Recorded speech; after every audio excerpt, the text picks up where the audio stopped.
Good evening plus one class, कैसे हैं प्यारे बच्चों। तो बेटा जी कल हमने बड़ा इंपॉर्टेंट टॉपिक डिस्कस किया था इलेक्ट्रॉनिक कॉन्फ़िगरेशन बेटा। और मैंने आपको बोला था कि भी 1 से लेकर के आप 20 तक की इलेक्ट्रॉनिक कॉन्फ़िगरेशन बनाएं, अच्छे तरीके से बनाएं और उसमें कोई प्रॉब्लम रहती है तो आप मेरे से डिस्कस करें। अब बेटा आज हम 21 से 30 के बीच में है ना इलेक्ट्रॉनिक कॉन्फ़िगरेशन बनाएंगे और उसके ऊपर है ना कोई भी जो हमारे डाउट्स होंगे या प्रॉब्लम्स होगी तो उनको हम डिस्कस करने की कोशिश करेंगे बच्चों। तो टॉपिक क्या है हमारे पास बेटा, इलेक्ट्रॉनिक कॉन्फ़िगरेशन। प्यारे बच्चों 21 से 30 के अंदर 21 से 30 के अंदर हमारे पास बड़ी सिंपल सी बढ़ती है। जैसे सपोज करें आप स्कैंडियम का एटॉमिक नंबर 21, तो क्या बनेगा बच्चों ये हमारे पास, that is 1s2 2s2 2p6 3s2 3p6 4s2 और 3d1। देखिए ध्यान करें, कल आपने जो चैन बनाई थी उस चैन को आप ध्यान से देखिए, यही चैन थी क्या हमारे पास। अब यहां पर इस चैन के ऊपर थोड़ा सा मैं आपको बताना चाहता हूं क्या बेटे, जिसके आगे 1 लग रहा है ना वो पहला सेल है भाई। वो कौन सा सेल है बेटे, हमारे पास फर्स्ट सेल है। जिसके आगे 2 लग गया ना वो हमारे पास कौन सा है बेटा, सेकंड सेल है। जिसके आगे 3 लग गया वो हमारा कौन सा सेल है बेटा, थर्ड सेल है। उसके बाद इलेक्ट्रॉन देखिए आप किस में जा रहा है बेटा, फोर्थ सेल में जा रहा है और फिर वापिस इलेक्ट्रॉन किस में आ रहा है, थर्ड सेल में आ रहा है। बात समझ में आई बेटे, पॉइंट नोट करें। अब जो पहला सेल होता है ना उसका केवल एक ही सब सेल होता है 1s, और जो सेकंड सेल होता है उसके 2 होते हैं 2s और 2p। थर्ड सेल के बेटा कितने होते हैं, 3 होते हैं, 3s 3p 3d ये होते हैं। और फोर्थ सेल के हमारे पास कौन होते हैं बेटा, 4 पार्ट होते हैं, 4s 4p 4d and 4f, ये 4 होते हैं। बात समझ में आई बेटे।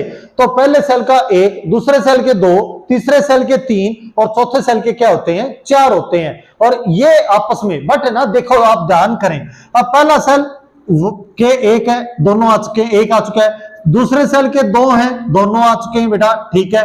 तीसरे सेल के 2 ही आए हैं, 2 ही आए हैं, बट उसके बाद इलेक्ट्रॉन किस में जा रहा है, 4s में जा रहा है। बात समझ में आई। और वापिस इलेक्ट्रॉन किस में आ रहा है, 3d में आ रहा है। इसका मतलब बेटे ये एनर्जी पैटर्न के अकॉर्डिंग अपने को अब साइंटिस्ट ने ये चीजें हमें बताई थी। और ये बातें ना हमारे पास जो लागू होती हैं, इलेक्ट्रॉन 4s में तभी जाएगा जब हमारा 3p तक भर चुका होगा, 3p तक भर चुका होगा।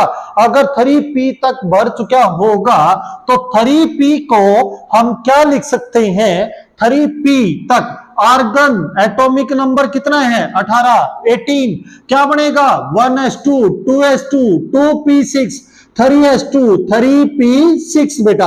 अब पॉइंट नोट करें, यहां पर देखिए 2 2 4 और 6 10, 2 12 और 6 18, 18 होगी ना बेटे।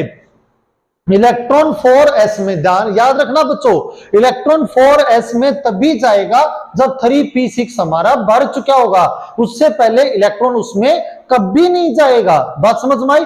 तो हमारी जो बुक वाले हैं ना वो क्या करते हैं, तो आर्गन हमारा एक फुली फिल्ड में काउंट होता है। अगर फुली फिल्ड में काउंट होता है, no electron loss no electron gain, तो यहां से लेकर के 3p6 तक वो क्या लिख देगा, आर्गन लिख देगा, और फिर आगे क्या लिख देगा, 4s2 और 3d1। ये अपने को छोटी छोटी नोटिफिकेशन दिखा देता है। तो अगर मैं इस तरह दिखाऊं या ऐसे दिखाऊं, दोनों चैन मेरी क्या मानी जाएंगी, सही मानी जाती हैं। दोनों की दोनों चैन मेरी क्या मानी जाती है, सही मानी जाती हैं। इसी प्रकार बेटे टाइटेनियम एटॉमिक नंबर 22, तो क्या बनेगा भाई बच्चों, 1s2 2s2 2p6 3s2 3p6 4s2 3d2। अब देखिए 2 2 4 6 10 2 12 6 18 20 और 22 ये हो गया। बट बेटा जी यहां से लेकर के यहां तक देखेंगे तो ये हमारे पास कौन आ गया, फिर आर्गन की चेन रिपीट हो रही है यहां तक 18, और फिर कौन आ गया बेटे 4s2 और 3d2। इस तरीके से अगर मैं चाहे मैं ऐसे दिखाऊं चाहे मैं ऐसे दिखाऊं, ये दोनों चीज मेरे लिए क्या मानी जाती हैं, बिल्कुल एक्यूरेट मानी जाती हैं, इनमें कोई भी प्रॉब्लम नहीं होता। काम जो करते हैं, काम जो हम करेंगे वो आउटर सेल पर करते हैं बेटा जी। किसी भी एटम पर हमने काम करना है तो वो केवल आउटर सेल पर ही किया जाता है। आउटर सेल पर, आउटर सेल में से इलेक्ट्रॉन निकाल दिए, इलेक्ट्रॉन डाल दिए, निकाल दिए तो पॉजिटिव चार्ज बना लेगा, डाल देंगे तो नेगेटिव चार्ज बना लेगा। और जब कोई भी एटम या एलिमेंट है ना चार्ज कैरी करता है तभी वो दूसरे के साथ जुड़ता है और बॉन्ड बनाता है। अब ये बातें हमने यहां पर सीख रहे हैं इस चैप्टर के अंदर। अब भाई कोई एलिमेंट इलेक्ट्रॉन छोड़ने की जो सिचुएशन बनाता है वो कहां तक जाकर के सिचुएशन बनाता है, कोई एटम इलेक्ट्रॉन लेने की अगर सिचुएशन क्रिएट करता है तो किस स्टेज पर जाकर के वो इलेक्ट्रॉन लेने की कोशिश करता है। एटम के स्ट्रक्चर वाली यूनिट के अंदर एटम से जुड़ी हुई सारी बारीकियां हम समझना चाहते हैं। देखिए आप पॉइंट नोट करें, पहले हमने डिस्कवरी करी इलेक्ट्रॉन की, फिर प्रोटॉन की, फिर हमने स्कैटरिंग एक्सपेरिमेंट किया रदरफोर्ड का, और उसके अंदर हमें पता चला कि भाई एग्जैक्ट लोकेशन की कहां पर है, किसकी, प्रोटॉन की और इलेक्ट्रॉन की, उसने बताया। उसके बाद बेटा हम इनकी बारीकियों की तरफ बढ़ते गए, क्वांटम नंबर पढ़ा, फिर 3 साइंटिस्ट आए, अब बाउज आया, पुल्लीज आया, हंट्स आया, उन्होंने इनकी बारीकियों को और ज्यादा एक्सप्लेन किया। उसके बाद बच्चों इनकी इलेक्ट्रॉनिक कॉन्फ़िगरेशन बनाई, 20 तक आपका सिंपल बनाते गए। 21 के बाद जो चेंजेस है वो मैं तुम्हें आज सिखा रहा हूं बच्चों, ठीक है भाई। बट बेटा जी ये तो हो गए 21-22 की, इसी प्रकार 23 की भी आपकी ऐसी ही बन जाएगी बेटा। यहां पर क्या आ जाएगा, 3D3 आ जाएगा। बट बच्चों अगर मैं ना ये चैन बेटा, ये चैन किसकी बनाऊं बच्चों, 24 के लिए बनाता हूं। 24 एटॉमिक नंबर, 24 एटॉमिक नंबर, और उस 24 एटॉमिक नंबर का नाम होता है क्रोमियम एलिमेंट, जिसका एटॉमिक नंबर है 24, क्रोमियम एलिमेंट बेटा। और इसके लिए जो चैन बनेगी 1s2 2s2 2p6 3s2 3p6 4s2 3d4। देखिए 1s2 2s2 2p6 10 2 12 6 18 20 और 4 24। हमारी जो चैन है ना वो कह रही है कि भाई ये बनाइए आप, ठीक है। चलो इसको है ना हम स्ट्रक्चर पर ड्रा करके देखते हैं बच्चों। ये न्यूक्लियस ले लिया भाई, न्यूक्लियस किसका है बेटा, क्रोमियम का। ये हमारा फर्स्ट सेल, ये सेकंड सेल, ठीक है, ये हमारा थर्ड सेल हो गया, ये फर्स्ट सेल बेटा, ये सेकंड सेल, और ये हमारा कौन हो गया बेटा, थर्ड सेल हो गया, ठीक है। अब पहले सेल में बताओ कौन है बच्चों, पहले सेल में 1s2, ठीक है। पहले सेल में जिसके आगे 1 लग रहा है ना बेटा वो पहले सेल का है। दूसरे सेल में जिसका आगे 2 लग रहा है ना वो दूसरे सेल का है। तो दूसरे सेल में कौन आ गया, 2s2 आ गया, 2p6 आ गया। तीसरे सेल में कौन है बेटे बताओ, कौन आ गया, 3s2 3p6 आ गया, ठीक है। और फोर्थ सेल में हमारे पास कौन है बेटे, उसके बाद इलेक्ट्रॉन फोर्थ सेल में जा रहा है, ठीक है, 4s2। बट बेटा ये जो इलेक्ट्रॉन्स है ना वापिस कहां पर आ गया, इनके बीच में आ गया, 3d4। पॉइंट नोट करें, जो d वाला ऑर्बिटल है ना वो p और s और p के बीच में लाइज कर रहा है। किसके बीच में लाइज कर रहा है, s और p के बीच में। और देखो मैं थोड़ी देर पहले, इससे पहले बता रहा था काम हम किसके ऊपर करते हैं, आउटर सेल पर। और यहां पर आउटर सेल कौन दिखाई दे रहा है, 4s, और इसमें आउटर सेल कौन दिखाई दे रहा है, 3d4। बेटा जी कभी भी हमने इसको देख करके आउटर सेल नहीं देखना, हमने ऐसे स्ट्रक्चर को देखना है और आउटर सेल को पहचानना है कि आउटर सेल कौन है। कौन है बेटा, आउटर सेल 4s है, और ये कौन है, दैट इज 3d4 है, ये 3d4 है। तो अब है ना बात ये आती है भाई एस में मैक्सिमम कितने इलेक्ट्रॉन भर सकते हैं, 2 इलेक्ट्रॉन भर सकते हैं, ठीक है। 2 इलेक्ट्रॉन इसमें तो आ चुके हैं, तो ये फुल्ली फिल्ड काउंट होगा या इसमें से इलेक्ट्रॉन निकाल सकते हैं, बेटा जी इसमें से इलेक्ट्रॉन निकाल सकते हैं क्योंकि ये आउटर सेल काउंटेड है। अच्छा उसके बाद दूसरा रीजन क्या है, इससे जो अंदर वाला सेल है ना वो है 3d, और डी में मैक्सिमम इलेक्ट्रॉन कितने आते हैं बेटा, 10 आते हैं। मैक्सिमम इलेक्ट्रॉन कितने आते हैं, 10 आते हैं। बट यहां पर कितने, 4 है। तो इसका मतलब इसका इनर सेल भी अभी खाली पड़ा है, इनर सेल के अंदर भी इलेक्ट्रॉन के लिए स्पेस पड़ा है। तो इसी वजह से जो 21 से लेकर के 21 से 30 वाले जो एलिमेंट्स हैं इनको हम है ना ड्यूल नेचर, बेटा क्या कहते हैं, ड्यूल नेचर एलिमेंट कहते हैं। जो क्लासिफिकेशन ऑफ यूनिट होगी ना बेटा उसके अंदर मैं आपको ये ड्यूल नेचर का मीनिंग आपको क्लियर करूंगा कि ये मीनिंग क्या होता है। दोहरा करैक्टर ऑन स्पॉट 2 ऑर्बिटल के ऊपर काम करना, अरे भाई कर तो रहे हैं, 4s के ऊपर भी तो काम कर रहे हैं हम, क्योंकि इसके इलेक्ट्रॉन निकाल सकते हैं, आउटर सेल है। और साथ के साथ बेटा 3d भी पूरी तरह नहीं भरा हुआ, तो d के भी इलेक्ट्रॉनों के ऊपर हम काम कर सकते हैं। जहां पर दो ऑर्बिटल ऑन स्पॉट आपको रिजल्ट दे रहे हो ना, तो उसको हम क्या कहते हैं बेटा, dual nature of the elements कहते हैं। क्या कहते हैं? Dual nature of the elements कहते हैं। तो ये ड्यूल नेचर एलिमेंटों के अंदर काउंट होता है। चलो ठीक है भाई, अब ना इस बात को थोड़ा सा बारीकी से और समझने की कोशिश करते हैं। प्यारे बच्चों देखिए, अब आपके पास कौन है बेटा, एक तो डी ऑर्बिटल है, ठीक है। डी में कितने ऑर्बिटल होते हैं बेटे? 5 होते हैं। ये 3d हो गया। और उसके बाद कौन है बच्चों? हमारे पास 4s हो गया। s में क्या इलेक्ट्रॉन्स हैं बेटा? 2। और डी में कितने हैं? 1 2 3 4, ठीक है। 3d में कितने हो गए? 4। 4s में कितने हो गए? 2। अब यूं बताओ, ये इलेक्ट्रॉन्स यहां जाएगा, ठीक है। अगर सपोज करो मैं थोड़ा सा एक्साइटेड कर देता हूं, एक्साइटेड का मतलब होता है इसको थोड़ी एनर्जी प्रोवाइड कर दूं। क्यों कर दूं? कि भाई ये एक इलेक्ट्रॉन अपना इसको दे दे, उससे क्या होगा? उससे क्या बेनिफिट होगा? हमें बेनिफिट ये होगा कि देखिए अब इसके अंदर है ना, एक इलेक्ट्रॉन 2 3 और ये 4, एक और आ गया, तो ये 3d हो गया बेटा। और अब 4s में क्या बच गया बेटा? 4s में बच गया 1, ठीक है।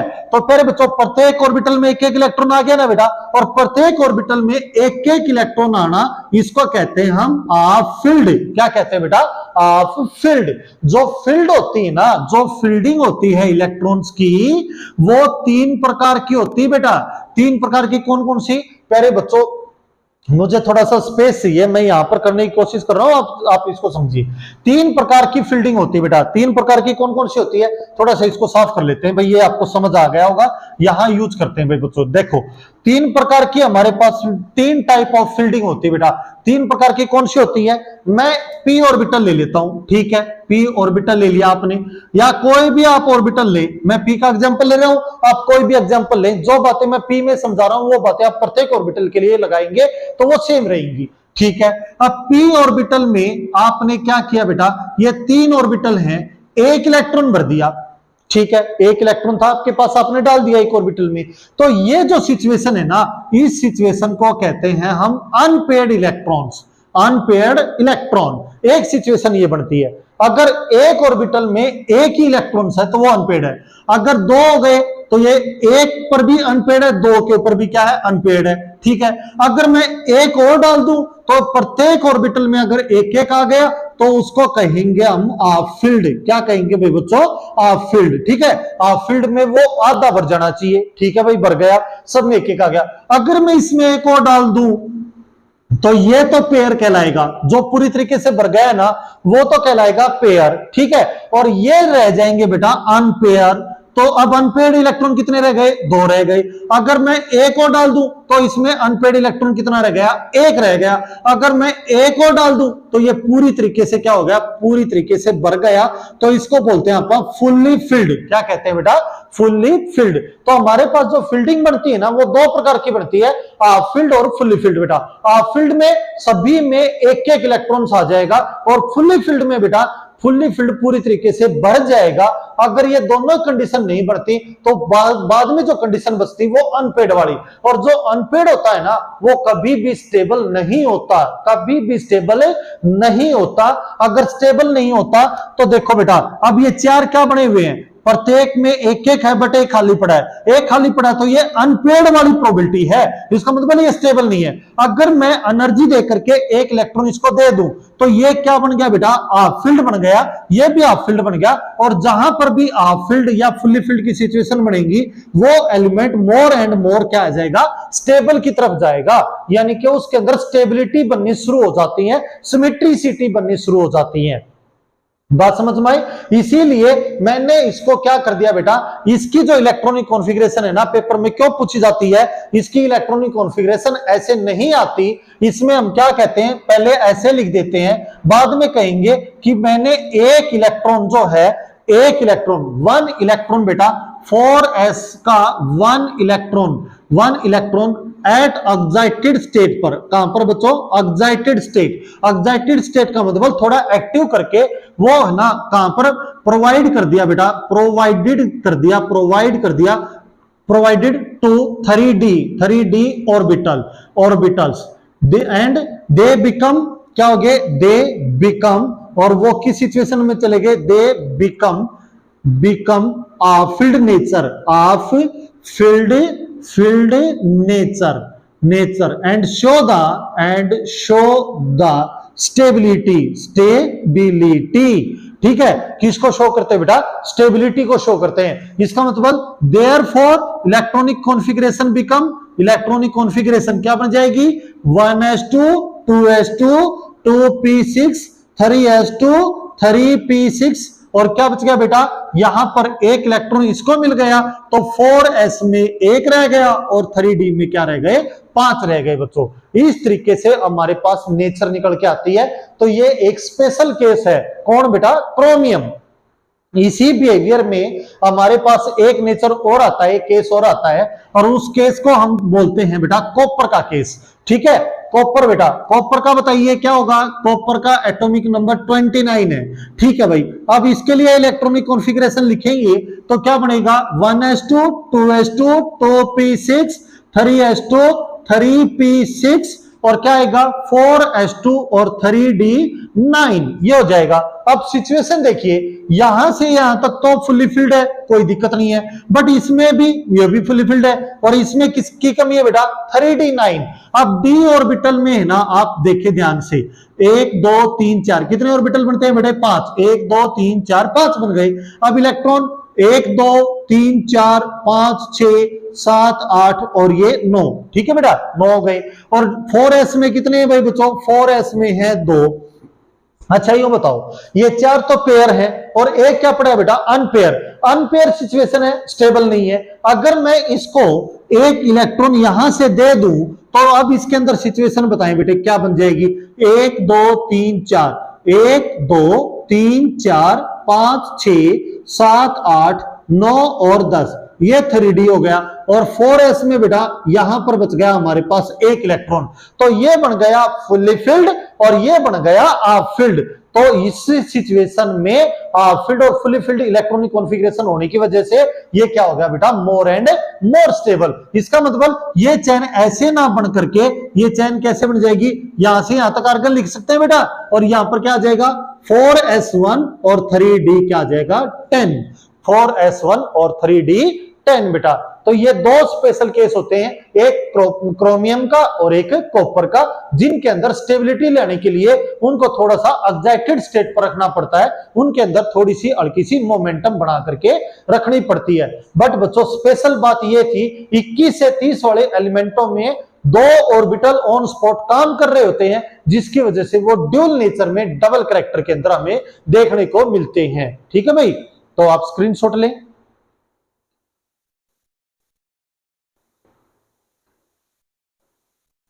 इसके बाद आगे चलते हैं बच्चों, आगे बेटा, आगे हमारा टॉपिक आता है, देखिए भाई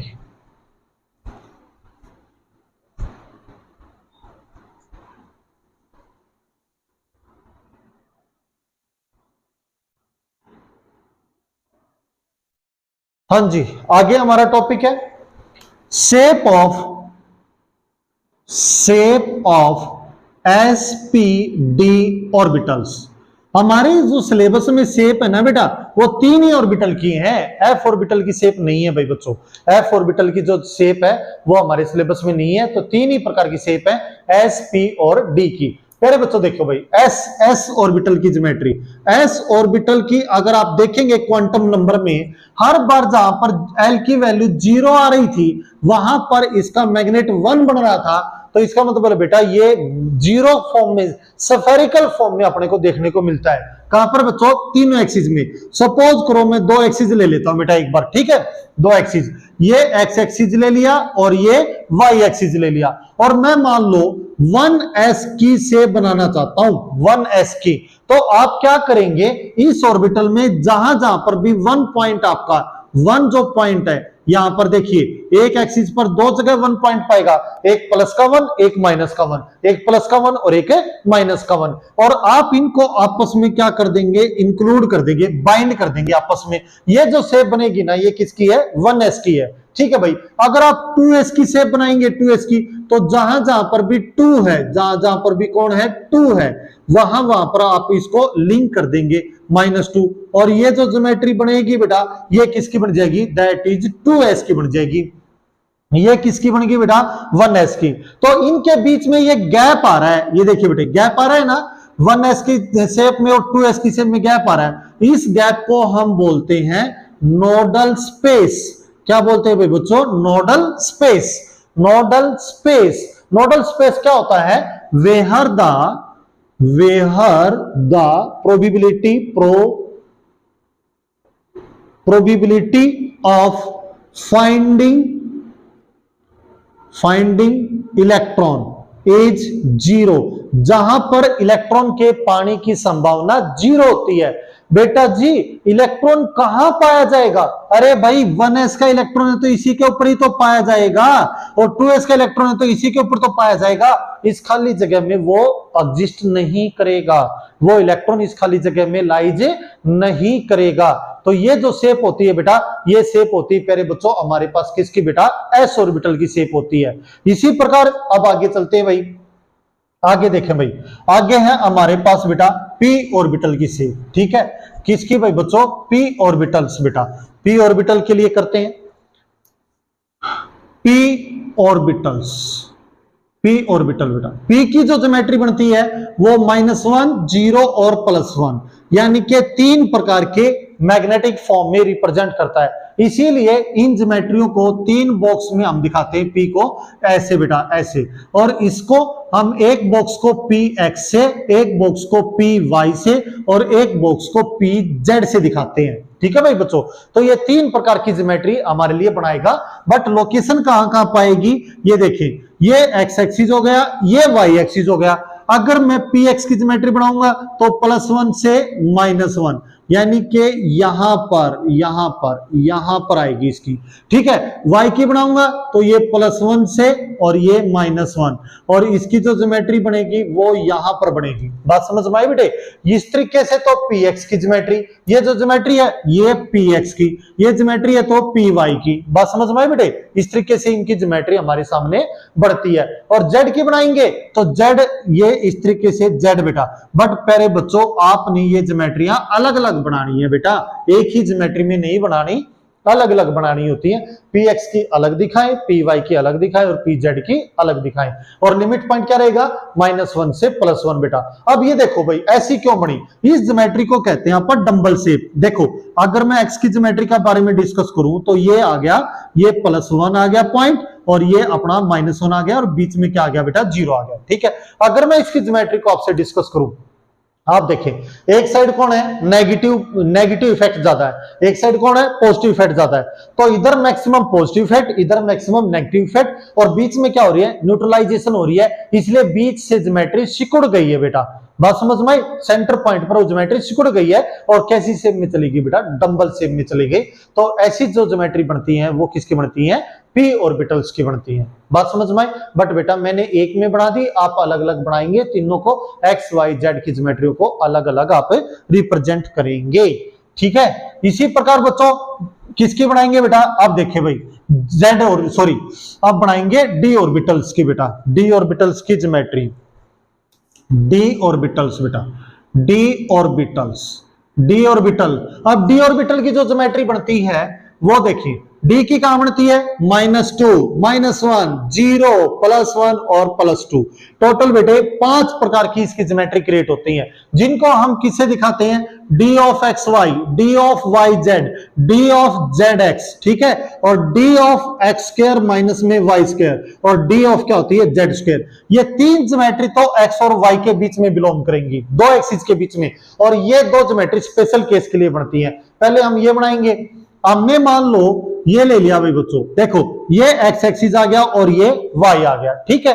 बट वो पॉइंट क्या कहता है, -2 से +2, तो x का +2 ये हो गया और -2 ये हो गया, y का बेटा y का +2 ये हो गया और y का -2 ये हो गया। ठीक है भाई, ये हमारे कोऑर्डिनेट्स आ गए। अब उनको कहता है कि भाई इनको हमने किसके बीच में, x और y के बीच में, ध्यान करें डी की जो ज्योमेट्री बनानी है, डी की जो ज्योमेट्री x और y के बीच में, x और y के बीच का स्पेस कौन सा है, x और y के बीच का स्पेस तो ये हो गया ना बेटे, ये कोऑर्डिनेट फॉर्म ये बन गया ना x और y का। इसका मतलब अगर मैं इस लाइन को ऐसे टच करके ऐसे मिला दूं तो ये जो पॉइंट आया है ये मेरे पास 2 2 वाला पॉइंट आ गया ना, पहले x का लिखते हैं फिर y का लिखते हैं, तो x और y आ गई बेटा फॉर्म। इसी प्रकार यहां से बेटे, यहां से इसको हम ऐसे कर देंगे ऐसे, और यहां से बेटा ऐसे कर देंगे, तो ये पॉइंट बताओ कौन सा आ गया, -2 और 2 आ गया, और यहां पर बेटे -2 आ गया, और यहां पर कौन सा आ गया बेटा 2 और -2 आ गया।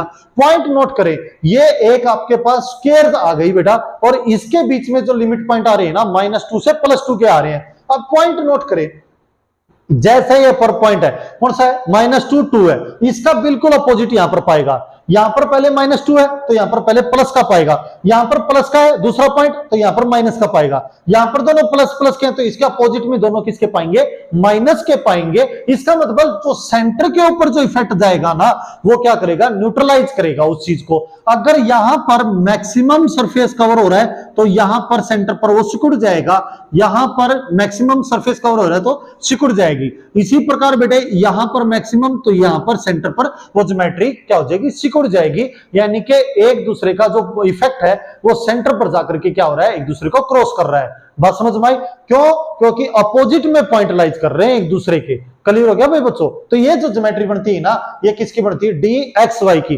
प्लेन ऑफ पेपर के ऊपर जहां पर भी हम बनाएंगे तो ये एक देखो एक्स वाई क्या आ गई, अगर मैं डी ऑफ वाई जेड की बनाऊंगा तो एक्स की जगह क्या लिख दूंगा वाई, और जेड वाई की जगह क्या लिख दूंगा, जेड लिख दूंगा बेटे। और इसी प्रकार डी ऑफ जेड एक्स की बनाऊंगा तो वाई की जगह क्या लिख दूंगा, जेड लिख दूंगा, और यहां पर जेड की जगह क्या लिख दूंगा बेटा, एक्स लिख दूंगा। तो ये तीनों जो ज्योमेट्री है ना वो हमारे पास ऐसी ही बनती है, तीनों ज्योमेट्री ऐसी बनती है प्लेन ऑफ पेपर के ऊपर। बच्चों आप बनाएं इसको, आप समझें, अगर कोई भी प्रॉब्लम आ रही है तो बेटा आप मेरे को कमेंट्स कर सकते हैं, मेरे से पूछ सकते हैं।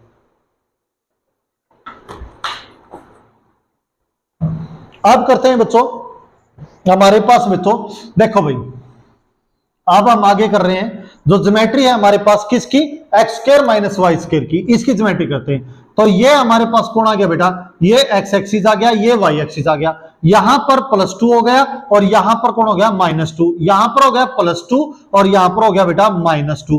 बेटा जी स्क्वायर होने की वजह से एनर्जी बढ़ जाती है और इस डंबल की जो एनर्जी है वो भी बढ़ जाएगी। बात समझ में आई, थोड़ा सा डंबल की इसकी प्रोबेबिलिटी बढ़ जाती है, और ये भी ऐसे बेटा एक दूसरे के अंदर इंटरमिक्स कर जाता है। जहां जहां ये क्रॉस करेंगे ना, जहां जहां क्रॉस करेंगे वहां पर इनकी एनर्जी एक दूसरे के अंदर क्या हो जाएगी, इंटरमिक्स हो जाती है, और ये फाइनली एक दूसरे को इस पोल में एग्जिस्ट करना शुरू कर देते हैं। बात समझ में आई बेटे, और ये ज्योमेट्री हमें इस तरीके से ये एक दूसरे के अंदर हमें मिक्सअप होती हुई दिखाई देगी। ये जो ज्योमेट्री बनती है ना ये ज्योमेट्री हमारे पास किसकी बनती है, D of x square minus में वाई स्क्वायर की बनती है। अगर मैं जेड स्क्वायर की बनाऊं तो सपोज करो ये जेड हो गया बेटा, अब जेड हो गया तो इसकी जो ज्योमेट्री बनेगी वो ऐसे बनेगी, तो ये ऊपर वाला +2 पॉइंट हो गया और नीचे वाला कौन सा हो गया बेटा -2। प्यारे बच्चों अब यहां पर एक बात सुनो, हमने पढ़ रखा है energy is directly proportional to frequency. Energy बढ़ेगी तो फ्रीक्वेंसी चमक बढ़ेगी, अगर एनर्जी स्क्वायर में जा रही है तो फ्रीक्वेंसी भी किस में जाएगी, स्क्वायर में, और ज्यादा चमक आएगी। तो इसमें क्या होगा कि जो एक्स एक्सिस देखिए यहां पर जेड के ऊपर, अगर जेड में देखूंगा इसकी स्क्वायर की वजह से डंबल का साइज बढ़ रहा है, इसकी डंबल का साइज क्या है, बढ़ रहा है बेटा, वेव्स बढ़ रही है इसकी। बात समझ में आई, तो ऊपर वाली पॉजिटिव वेव नीचे वाली नेगेटिव वेव आपस में टकराएंगी तो बीच में एक हमें क्या दिखाई देगा, चमक एक दूसरे के अंदर, फ्रीक्वेंसी एक दूसरे के अंदर इंटरमिक्स होती हुई दिखाई देगी, और ऐसे दिखेगा कि छल्ले बन रहे हैं बीच में। बात समझ में आई प्यारे बच्चों, इसी प्रकार छल्ले इसमें बढ़ते हैं। देखिए एक्स की ज्योमेट्री यूं बन रही है तो उसके छल्ले कहां पर बनेंगे, वाई के ऊपर बनेंगे, और वाई की ज्योमेट्री ऐसे बन रही है तो उसके छल्ले कहां पर बनेंगे, एक्स के ऊपर बनेंगे। बट है ना बेटा, ये एक दूसरे के अंदर इंटरमिक्स होने की वजह से इसके वो जो वेव्स हैं, वे जो सर्कल जो बन रही है फ्रीक्वेंसी वाली, वो इसकी नहीं दिखाई देती, इसकी आपस में हमें क्या है, दिखाई देती हैं। इसलिए ये ज्योमेट्री ऐसे बनती है और ये ज्योमेट्री ऐसे बनती है। बहुत इंपॉर्टेंट ज्योमेट्री है, फाइनल पेपर में या कंपटीशन में इनके बारे में जरूर पूछा जाता है और आप इनको ध्यान से पढ़ें। फिर भी कोई डाउट है या प्रॉब्लम है तो आप मेरे को कमेंट कर सकते हैं बच्चों। आज यहां जाकर के जो क्वांटम नंबर का टॉपिक था ऑर्बिट ऑर्बिटल वाला बेटा, 5वां लेक्चर, 6ठा लेक्चर, 7वां और 8वां आज का, आज जो 4 लेक्चर हमने करे हैं ये किसके ऊपर है बेटा, क्वांटम नंबर पर है और एटम के बारे में पूरा डिटेल हमें दे रहे हैं। ठीक है, तो इन बातों को ध्यान से समझे। कल का जो लेक्चर चलेगा इन टॉपिकों से हट करके वो लेक्चर चलेगा और हमें बहुत सारी बातों को समझाएगा।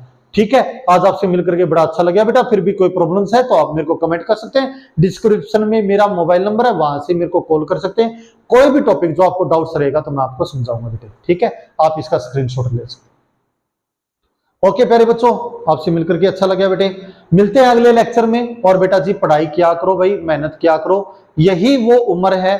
अब समय के साथ कंपटीशन बहुत बढ़ता जा रहा है, बहुत बढ़ता जा रहा है। बच्चों को मैंने देखा है 24 घंटों में से 12, 13, 15 घंटे के करीब वो पढ़ाई कर रहे हैं बच्चों। और अगर एक बच्चा है ना 12 घंटे भी अगर स्टडी को दे रहा है तो इसका मतलब बेटा वो अपने आप को इंप्रूव करता जा रहा है, बहुत सक्सेस की तरफ जा रहा है। आप अपने आप को देख ले बेटा, आप कहां पर हैं। आपको कोई पेरेंट्स या कोई टीचर है ना आपको ना समझाए, आप जब सेल्फ स्टडी करेंगे ना, अपने दम पर करेंगे तो आपको बहुत कुछ सीखने को मिलेगा। आज आपसे मिलकर के अच्छा लगा बेटा। ओके भाई बच्चों, मिलते हैं नेक्स्ट क्लास।